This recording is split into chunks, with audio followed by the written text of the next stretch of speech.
وێرەی دوایین راپۆرتی وەزارەتی ناوخۆی حکوومەتی هەرێمی کوردستان کە وێنەیەکی دەست کورسار نووس کەوتووە تا ئەمە تازەترین ئامارەکانن کە بڵاو کراونەتەوە و بەشێکی تایبەتیشی بۆ ئێمە نێردراوە و بەدەست ئێمە گەیشتووە. لە ئێستادا ژمارەی ئاوارە و پەنابەرەکان لە هەرێمی کوردستان 1970 کەسن واتە خێزانن.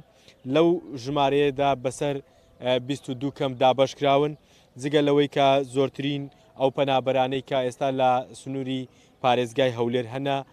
پەنابەری سوورین و بە شێوەیەکی گشتی لە تەواوی هەرێمی کوردستان 261939 پەنابەری سوورین جگە لەوەی بە گوێرەی ئامارەکە ئەو ینی ئامارەکەی وەزارەتی ناوخۆ کە بەدەست ئێمە گەیشتووە ژماری ئەو پەنابەرانەی کە گەڕاونەتەوە لە ماوەی چەند مانجی ڕابردووی ئەمساڵ 2380 کەس بوونە کە ئەمانە پەنابەر بوونە جگە لەوە 586 ئاوارە گەڕاونەتەوە زێدی خۆیان جگە لەوە لەگەڵ ئەوەشدا کە ئەوانە گەڕاونەتەوە ئەو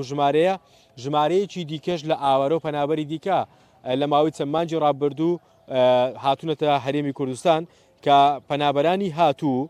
430 کەس بوونە و هەروەها ئەو ئاوارانەشی کە هاتوونەتەوە 3 کەس بوونە. جگەلەوە تاوەکو ئێستا ئەو کێشەی کە لە نێوان هەرێمی کوردستان و بەغدا هەیە بە تایبەتی لەسەر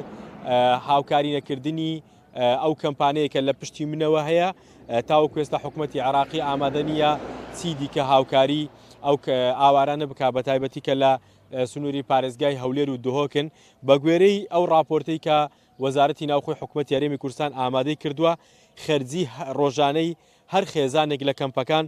$2.06 واتە خەرجی مانگەکانی $66 هەروەها خەرجی ساڵانەشی $803 یعنی ئەمانە ئەو زانیاریانن لەبارەی ئەو ئاوارانەی کە تاوەکو ئێستا لە کەمپەکانی سنووری پارێزگای هەولێر و دهۆک ماونەتەوە زۆرترین ڕێژەکان ئەگەر بەپێی پۆلینتیش بێت زۆرترین ڕێژەی ئاوار و پەنابەران لە سنووری پارێزگای دهۆکن دواتر لە ینی بەپێی پۆلینەکە ئەوەیە زۆرترینی لە دهۆکە دواتر سنووری پارێزگای هەولێرە کە زۆرترین کەمپەکانیش لە سنووری پارێزگای دهۆکن و هەروەها زۆرترین ژمارەی ئاوارە و پەنابەرەکانیش لە دهۆکن دواتر لە هەولێرن.